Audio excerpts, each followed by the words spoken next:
วิทยุแห่งประเทศไทยจังหวัดแพร่ 91 เมกะเฮิรตซ์ ให้ความรู้คู่ความสุขยินดีต้อนรับสู่เมืองแพร่เกม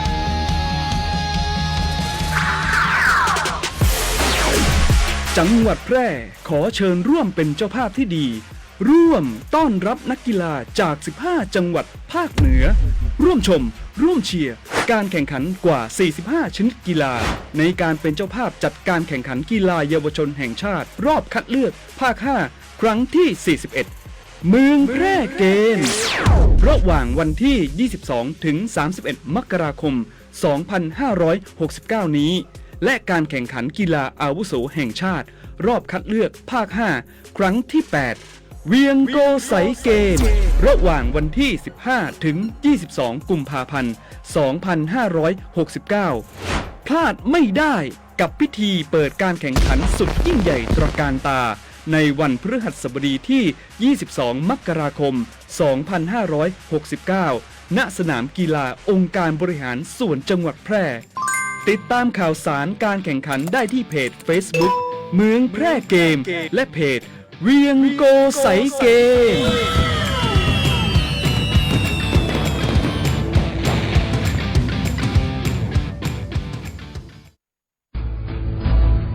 เพราะเรามีหน้าที่กำกับดูแลบริษัทประกันภัยตัวแทนและนายหน้าประกันภัยให้มั่นคงโปร่งใส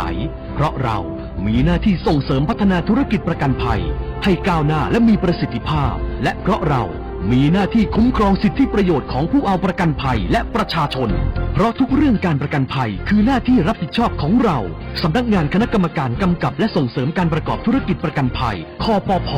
สายด่วนประกันภัยโทร1186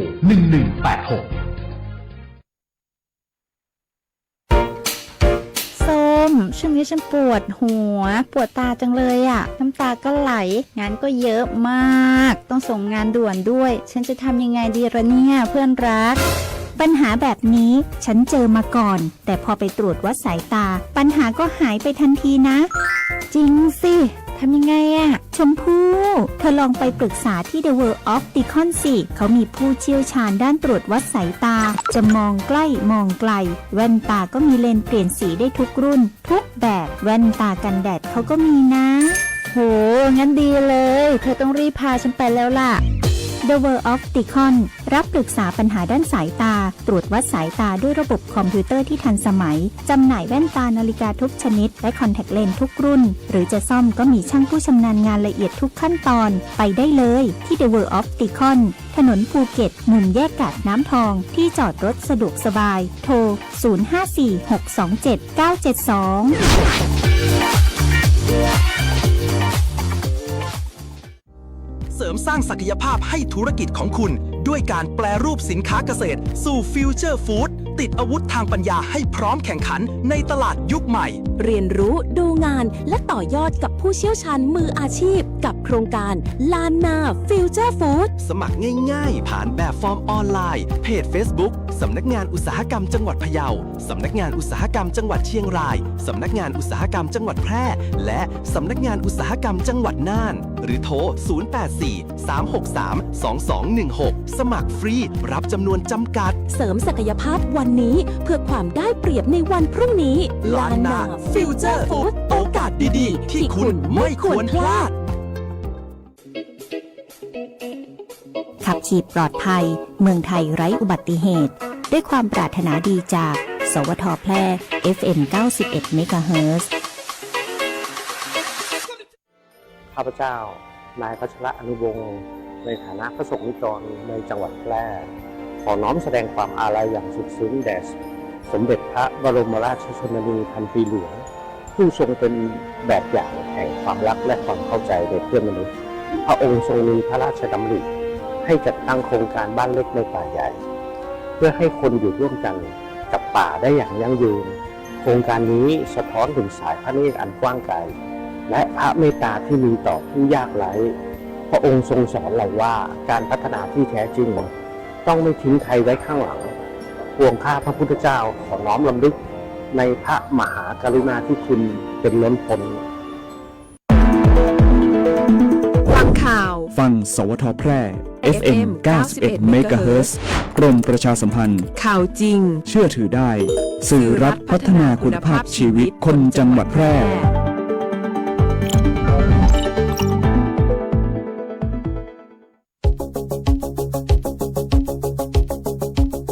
ข่าวสารฉับไวใกล้ตัวบริการทันใจร่วมแรงร่วมใจงานบ้านงานบุญประกวดราคาโปร่งใส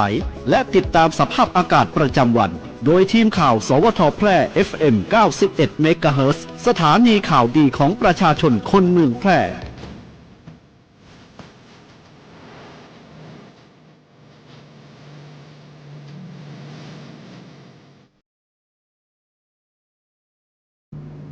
สวัสดีครับสถานีวิทยุกระจายเสียงแห่งประเทศไทยจังหวัดแพร่เสนอข่าวท้องถิ่นประจำวันอาทิตย์ที่ 9 พฤศจิกายน พุทธศักราช 2568 โดยมีหัวข้อข่าวดังนี้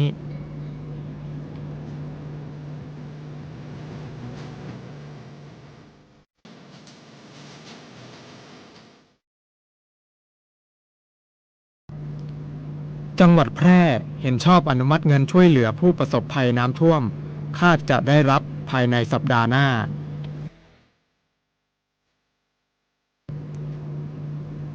จัดหางานจังหวัดแพร่เชิญชวนนักเรียนนักศึกษาอายุไม่เกิน 25 ปีเข้าร่วมโครงการ3 ม.มีงานมีเงินมีวุฒิการศึกษาประจำปีงบประมาณ 2568 กรมปศุสัตว์เตือนห้ามทิ้งห้ามทำร้ายสัตว์เมื่อเลี้ยงแล้วต้องดูแลได้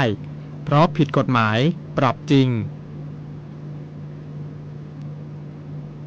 เริ่มแล้วสายด่วน1818โทรฟรีแนะนำครบทุกเรื่องการเข้ากราบถวายบังคมพระบรมศพสมเด็จพระนางเจ้าสิริกิติ์พระบรมราชินีนาถพระบรมราชชนนีพันปีหลวงนายกเยือนสิงคโปร์แลกเปลี่ยนความตกลงการค้าข้าว 100,000 ตันภายใน 5 ปีและความตกลงด้านสาธารณสุขต่อไปเป็นรายละเอียดของข่าว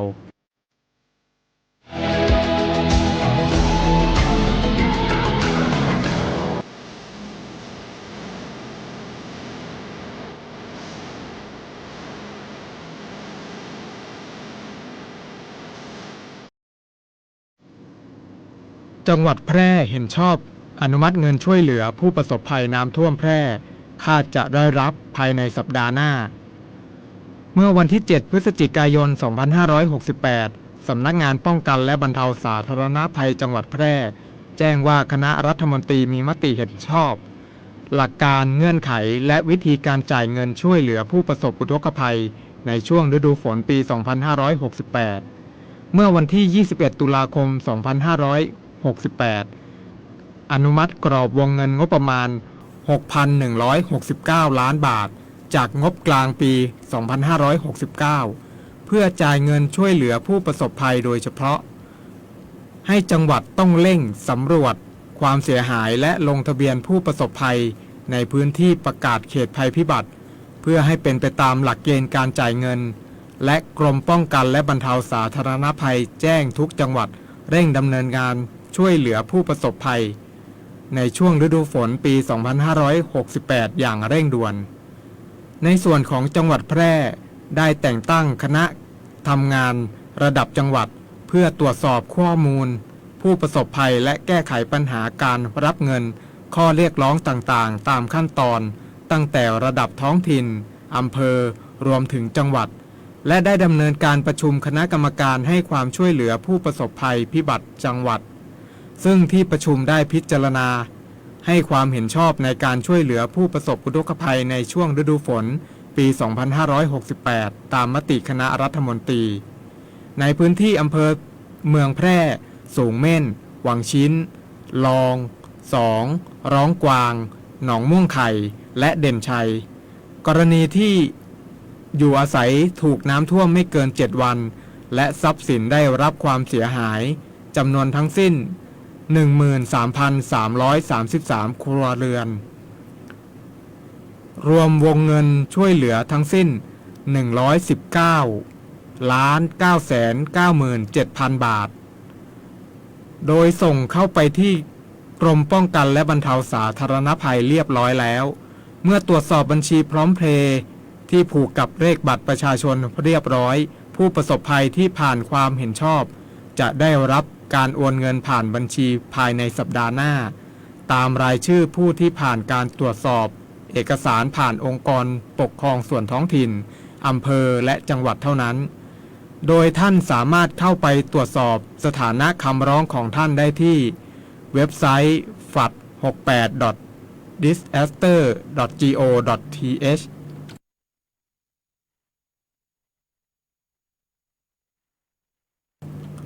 จัดหางานจังหวัดแพร่เชิญชวนนักเรียนนักศึกษาอายุไม่เกิน 25 ปีเข้าร่วมโครงการ3 ม.มีงานมีเงินมีวุฒิการศึกษาประจำปีงบประมาณ 2569 นางพันธิลาแก้วบุญเรืองจัดหางานจังหวัดแพร่เปิดเผยว่าปีงบประมาณ 2569 กรมการจัดหางานมีโครงการ3 ม.มีงานมีเงินมีวุฒิการศึกษาเพิ่มเพื่อส่งเสริมให้ประชาชนวัยแรงงานนักเรียนนักศึกษาที่สำเร็จการศึกษาในระดับชั้นมัธยมศึกษาตอนปลายปวชหรือเทียบเท่าที่อายุไม่เกิน 25 ปีพร้อมทำงานมีรายได้ประจำควบคู่กับโอกาสการศึกษาต่อในสายระดับปวสในพื้นที่กรุงเทพมหานครและปริมณฑลโดยโครงการดังกล่าวเป็นความร่วมมือระหว่างกรมการจัดหางานนายจ้างสถานประกอบการทั้งภาคบริการและอุตสาหกรรมรวมถึงสถาบันการศึกษาเพื่อจัดการศึกษาในระหว่างเข้าร่วมโครงการระยะเวลา 2 ปีโดยนายจ้างสถานประกอบการจะคัดเลือกผู้มีคุณสมบัติตามที่กำหนดในเงื่อนไขการรับสมัครด้วยวิธีการสัมภาษณ์เพื่อเข้าทำงานตามตำแหน่งที่เหมาะสมโดยจ่ายค่าจ้างและจัดสวัสดิการต่างๆตามกฎหมายแรงงานขออภัยครับโดยจัดสวัสดิการต่างๆตามกฎหมายคุ้มครองแรงงานและสนับสนุนทุนการศึกษาที่พักแก่ผู้เข้าร่วมโครงการโดยไม่มีข้อผูกมัดพร้อมมอบโอกาสการทำงานตามความถนัดในสายงานตลอดจนทุนการศึกษาในระดับที่สูงขึ้นเมื่อครบกำหนดระยะเวลา 2 ปีโดยเริ่มทำงานพร้อมเรียนต่อปวสตั้งแต่วันที่ 2 เมษายน 2569 เป็นต้นไปสำหรับนักเรียนนักศึกษาที่สำเร็จการศึกษาในระดับชั้นมัธยมศึกษาตอนปลายหรือปวชหรือเทียบเท่าที่อายุไม่เกิน 25 ปีสามารถสอบถามรายละเอียดการเข้ารับสมัครเข้าร่วมโครงการ3 ม.มีงานมีเงินมีวุฒิการศึกษาเพิ่มได้ที่กลุ่มงานส่งเสริมการทำงานสำนักงานจัดหางานจังหวัดแพร่ที่สารากลางจังหวัดแพร่หมายเลขโทรศัพท์ 054-514-711 หรือ 054-511-807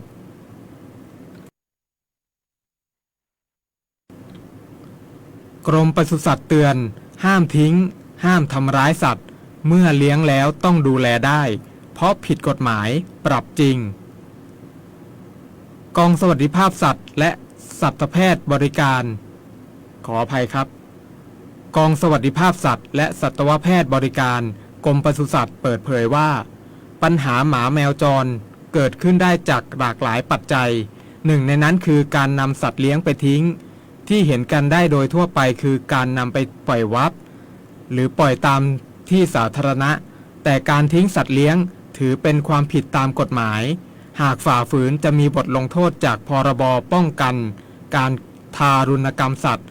และการจัดสวัสดิภาพสัตว์พ.ศ. 2557 โดยคุ้มครองทั้งสัตว์เลี้ยงปกติสัตว์เลี้ยงเพื่อใช้งานสัตว์เลี้ยงเป็นอาหารสัตว์เลี้ยงเพื่อการแสดงทั้งนี้หมายรวมถึงสัตว์ที่ไม่มีเจ้าของและอาศัยอยู่ตามธรรมชาติด้วยโดยมาตรา 23 ของพรบป้องกันการทารุณกรรม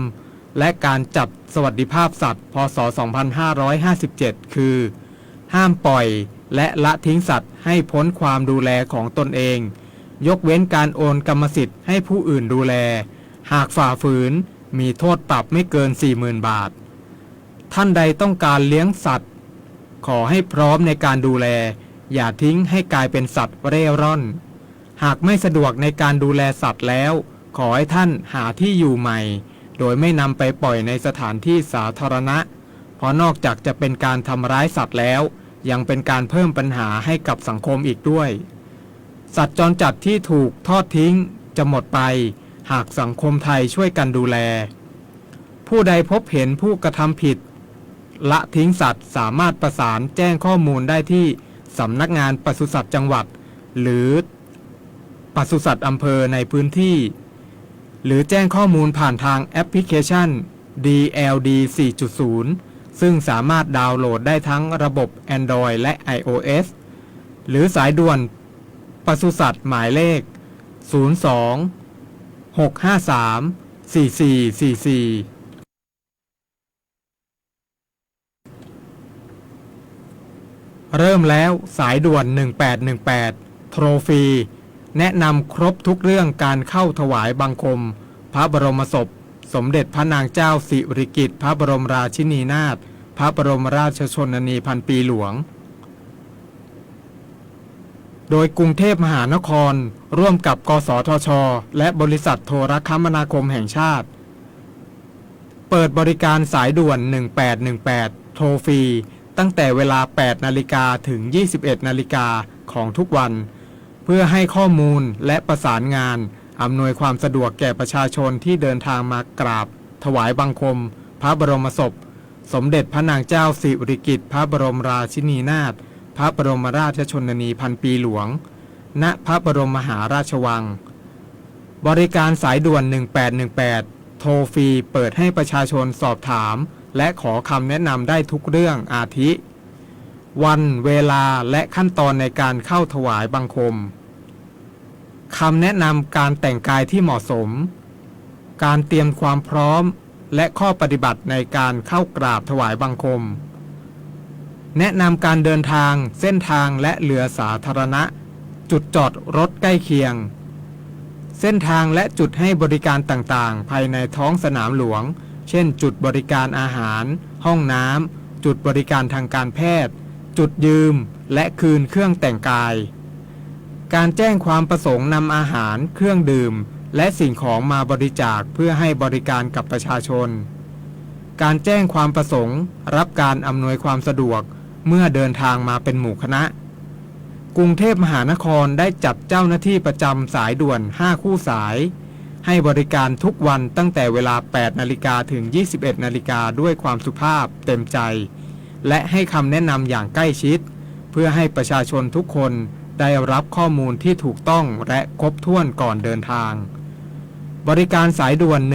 1818 เป็นอีกช่องทางที่สะท้อนความพร้อมเพื่อประสานงานดูแลประชาชนอย่างเต็มที่ทั้งความสะดวกความปลอดภัยความเรียบร้อยและสมพระเกียรตินายกรัฐมนตรีเยือนประเทศสิงคโปร์แลกเปลี่ยนความตกลงค้าข้าว 100,000 ตันภายใน 5 ปีและความตกลงด้านสาธารณสุขเมื่อวันที่ 7 พฤศจิกายน 2568 นายอนุทินชาญวีวรกูลนายกรัฐมนตรีและรัฐมนตรีว่าการกระทรวงมหาดไทยเยือนสาธารณรัฐสิงคโปร์อย่างเป็นทางการเนื่องในโอกาสครบรอบ 60 ปีสถาปนาความสัมพันธ์ทางการทูตไทยและสิงคโปร์โดยมีนายลอเรนซ์ วองนายกรัฐมนตรีสิงคโปร์ให้การต้อนรับผู้นำไทยและสิงคโปร์เห็นพ้องต้องกันผลักดันความร่วมมือเชิงยุทธศาสตร์ที่มองไปข้างหน้าเพื่อสร้างประโยชน์ร่วมกันทั้งในระดับทวิภาคีและในระดับภูมิภาคในด้านเศรษฐกิจการลงทุนพลังงานดิจิทัลและสาธารณสุขจากนั้นร่วมเป็นสักขีพยานในพิธีแลกเปลี่ยนบันทึกความร่วมมือระหว่างไทยและสิงคโปร์รวม2 ฉบับประกอบไปด้วย 1. บันทึกความร่วมมือด้านการค้าข้าวระหว่างรัฐบาลไทยขออภัยครับระหว่างรัฐบาลแห่งราชอาณาจักรไทยและรัฐบาลแห่งสาธารณรัฐสิงคโปร์โดยไทยจะจำหน่ายข้าวให้สิงคโปร์ 100,000 ตันภายในระยะเวลาความร่วมมือ 5 ปีเพื่อเปิดโอกาส ผู้ส่งออกข้าวไทยสู่ตลาดสิงคโปร์ 2. บันทึกความร่วมมือด้านการพัฒนาศักยภาพผู้นำด้านสาธารณสุขเพื่อดูแลผู้สูงอายุในเมืองเพื่อช่วยพัฒนาทักษะและศักยภาพของบุคลากรทางการแพทย์ไทย หลวงพ่อครับผมมาขอของดีจากหลวงพ่อครับ อ้าวงั้นพนมมือขึ้นแล้วว่าตามนะ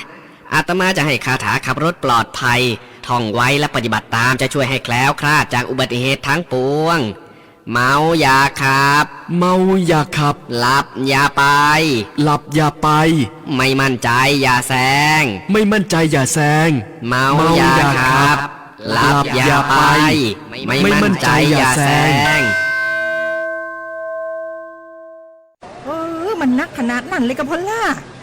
พอร้องพอล้อปะเจือหลังหลันแต่ปะดีมาอดมาโอยนะจี้ลองจามพลมานักเตี้ยวพ่อล่ะเนี่ยเฮาล่ะพอหู้ตัวพงกะเจ้อย่าไปลืมเนอะวันจันทร์เปิ่นขึ้นไปตรวจสุขภาพงดเขางดน้ำหลัง2 ทุ่มเนอะโอ้เกือบลืมเหมือนกันนะกระดิ่เหมือนกันนะหูนี่รู้สึกปวดหลังปวดไหล่จะให้หมอเปิ่นจับเส้นสักกำว่าแต่ว่าแก้วมันจะไปก่อนฮะน้องขี่มันไปละปีที่แล้วอิดออดถ้าปีนี้บ่ไปจะด่าสกำเหรอเดี๋ยวเป็นนั่นเป็นนี่กินเข้ากับก่อยตรงเวลาคือหมอสั่งถ้าจะเจือพ่องแล้วกับวันนี้มันไปไหนนี่บ่เดียวนี่ปุ่นน่ะน้องฮือมันไปห้องเจ้ามูไม่ยกของปุ่นน่ะป๋ากันมาปุ่นละแปะลีกฮือมูที่เพิ่นแข็งแรงจัดการคนเฮาคนเถิบอย่างเจ้นี่ลีกนี่มันหาแล้วกันกายพร้อมใจพร้อมเพื่อสุขภาพที่ดีด้วยความปรารถนาดีจากสำนักงานประชาสัมพันธ์ที่ 3 กรมประชาสัมพันธ์กฎหมายง่ายจังแค่ฟังก็เข้าใจโดยสำนักงานกิจการยุติธรรม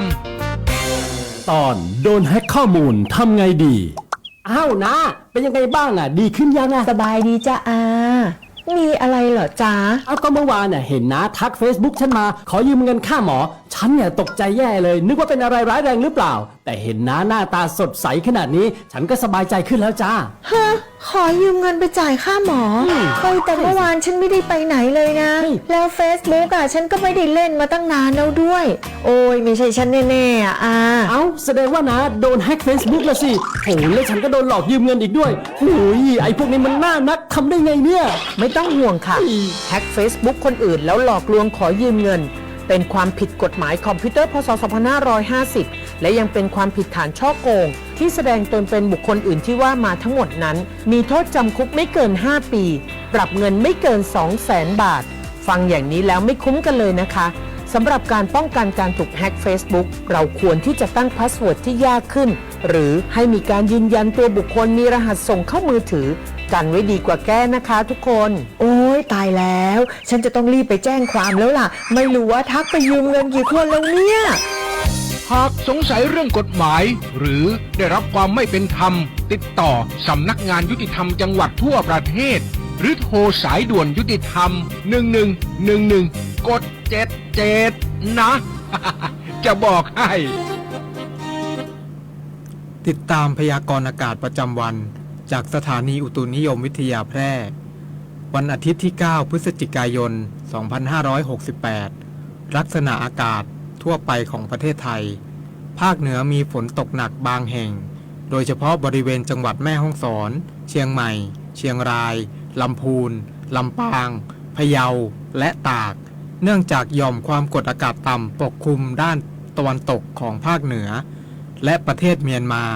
ขอให้ประชาชนในบริเวณดังกล่าวระวังอันตรายจากฝนตกหนักและฝนที่ตกสะสม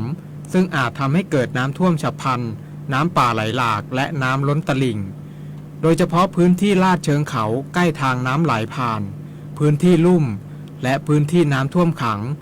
ส่วนเกษตรกรควรป้องกันและระวังความเสียหายที่จะเกิดต่อผลผลิตทางการเกษตรสำหรับภาคใต้